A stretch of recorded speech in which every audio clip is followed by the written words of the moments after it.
Hi everyone, it's Ren here.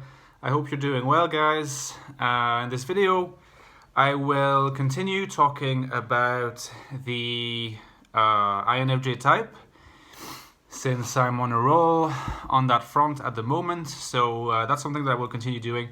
And in this video, I would just like to take a moment to maybe try to give some advice for INFJs, maybe younger INFJs who, have a tiny bit less life experience than I do. Not that I have a lot of life experience. I'm 31 years old, so I have a bit of life experience. And if I can give some,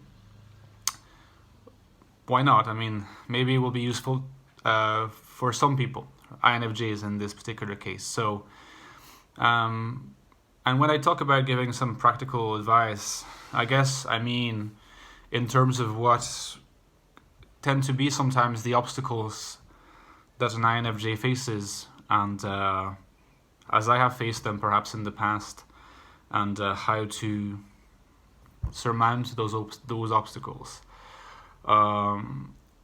whilst remaining a healthy, well-balanced person. The first thing that I would say about being an INFJ and how to be a healthy INFJ, well, I guess the first thing that comes to mind is really the question, to continue talking about the test, the question of having a balanced function stack. So accepting the fact that as an INFJ, you're going to be somewhat in your thoughts, very in your minds, in your thoughts, and that's okay. That's how you are, and that's also what makes you special. So embrace it, So that's the first thing. The second is, well, you're going to be sensitive. That's going to be a very core defining trait of who you are, because not only do you have extroverted feeling as your second function, but because it comes, sort of as the operative function coming straight after introverted intuition. Introverted intuition just gives us the feeling, of a particular person, situation. It kind of enables the absorption that then FE caps, and makes us very sensitive, very easily sensitive to a lot of things. But this sensitivity is a strength, and it's very clearly a strength, and I will try to explain why shortly. In terms of using tertiary FI, I think that's another important aspect to keep in mind. That's like the more rational, critical mind of the INFJ, which is a very important trait to develop as well. And finally, the inferior function, extroverted sensing. So allowing oneself to enjoy an environment where sensory satisfaction from the outside world is cultivated, at least to a degree, because that genuinely brings us a sense of peace and of balance. Keep in mind that it's not an easy stack to have, because, like I said in my previous videos, it tends to make us tortured types often, whether we realize it or not. Tortured because we're both very intuitive, but we kind of need to have an aesthetically, sensorially pleasing environment in order to completely be content and happy. Tortured between our naturally empathic side and our naturally rational side. Again, more developed than in pretty much, I think, any other intuitive feeler, with the possible exception of ENFPs. But for a lot of INFJs, the feeling and the thinking are kind of a tug of war. And in general, also facing the torture of needing other people, craving an instant connection and being very, very good at creating an instant connection with other people, but at the same time craving our own space to recharge and to play around in our minds with our symbols, the huge and mysterious inner world that is so difficult to communicate to other people, and that is a very distinctive feature of INFJs. Again, you can see that in some respects, an ENFP or an INFP has slightly more ease, at least with communicating the funny insights that NE creates. It's harder with introverted intuition because a lot of it is non-verbal and comes in like insights, like hunches, which means that we know that there's something going on, but it's hard to put it down, and therefore it's hard to communicate to people. When we try to communicate it to people, often it misfires, they don't understand. But again, like all these different traits that are kind of in conflict and can make our life hard sometimes, they're also the source of our genuine talent, I think. So what I would say is always cultivate your introverted intuition. It's not a difficult thing on paper, because all you got to do is just allow it to dominate your function stack. It's your natural environment.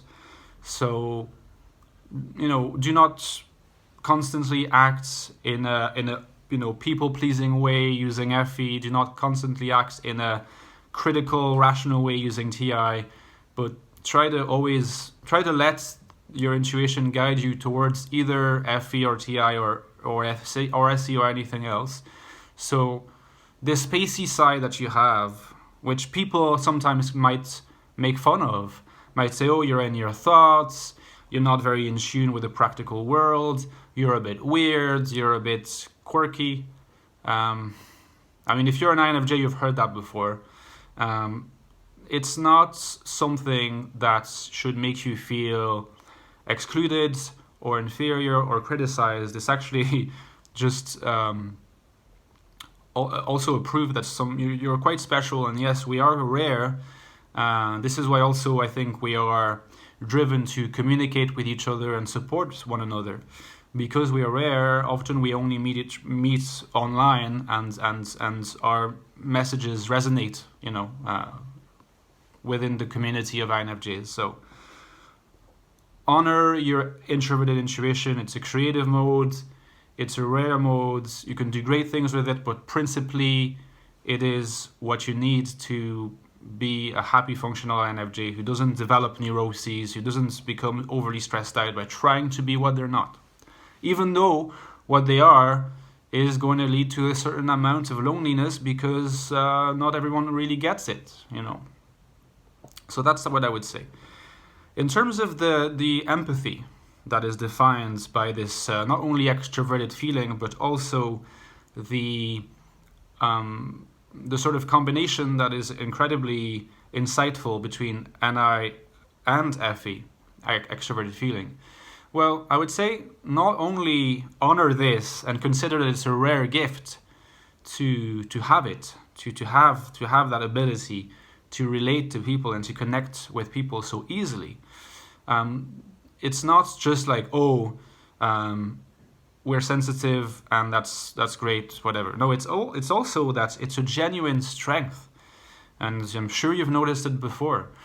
If you're an ambitious person, and it's not a bad thing to be an ambitious person, and you're an INFJ, FE is going to be absolutely necessary to you. Like it's do not try to repress it, to try to be more of a thinker or whatever. It's actually being a feeler and having a very, very proficient, well-developed FE can be tremendously great at advancing your career, because it's the way in which we influence people. Our way is not going to be through rough physicality necessarily. It's not going to be through cold logic. It's not going to be through being like tough in the traditional sense, but it's going to be through being very, very, very astute at navigating the social world, so that we quickly understand what people want and how to talk to people. And the more that we use it, and the more we use it in a very F sense, empathic, listening, soft, if you want to call it that, that's where we are our best to navigate the world and influence other people if that's what we want to do. Obviously, I mean that in a positive way to advance either our career or our goals. If we need other people, the way that we can sway them is going to be through the use of feeling prior to thinking. So FE is a tremendously great function to have. Keep that in mind. And you know, I think that is really the essential aspect, the really essential key to feeling comfortable in one's shoes is to say NIFE, unique to the INFJ, introverted intuition with extroverted feeling, rare, misunderstood because we're so rare, and not traditionally associated with maybe the qualities of toughness and dominance that populate the world, I guess, but in their own way, very, very efficient, very effective. I can tell you that in the past, I used to repress my FE a little bit.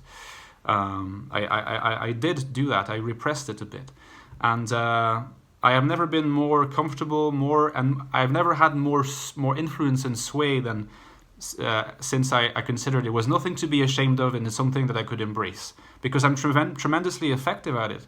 If I were to use TI all the time, like I used to do, I'd be in arguments, I'd prove some people wrong, I would make like some bold, assertive statements, I would come across insensitive sometimes, not that TI users are necessarily insensitive, that was my attempt at being like that. And then what would happen? People would actually be more annoyed than anything else with me. They might say, yeah, he's won the argument or whatever, but I still don't like him and I'm not going to listen to him. And it will actually leave you being stressed out. So TI is a really good function because it can add weight to the way you speak about things, because it will allow you to categorize your arguments. And whenever you're talking to someone and you might navigate through FE, but TI can really exteriorize or externalize this kind of like structured mind thing that INFJs are also known for if they have a well-developed TI. But it should come sort of as together with FE, if you like, not as a substitute. FE is really how we influence, and TI is what we add as a sort of form to the way that we influence, which is not purely based on feeling, but also rational. But the primary mode is through feeling, through empathy, through connection. And then finally, or almost finally, extroverted sensing. Try to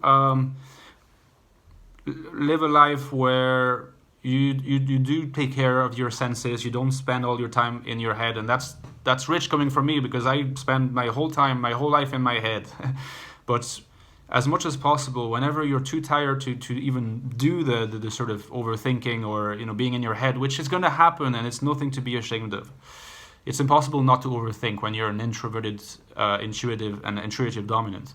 But sometimes you're just going to be tired of it, and allow yourself, to just enjoy some pleasures. Go for a walk, eat some good foods, listen to good music. I find that music is something that's tremendously helpful for me.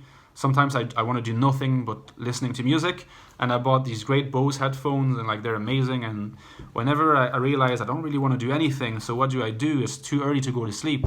I put them on, I listen to music, and that's my SE. That's how I really develop my SE the most, and that's really useful for me.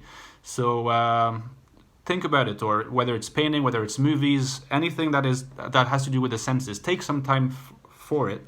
And as a friend once said, try to change around your environment once in a while. Do not keep it aesthetically similar all the time. Bring some novelty. That's going to keep things interesting, and that's going to bring you contentment at an aesthetic level. And finally, I just want to say, and it's getting dark now, so I have to stop. Do not try to, I know it's hard, but when the outside world makes us feel like we are outcasts and we are misunderstood, keep in mind that this is something that is actually to be treasured, because in many ways we are equipped to influence the world for good better than most other types because of our potential charisma, empathy, rationality, and style. All right, see you guys.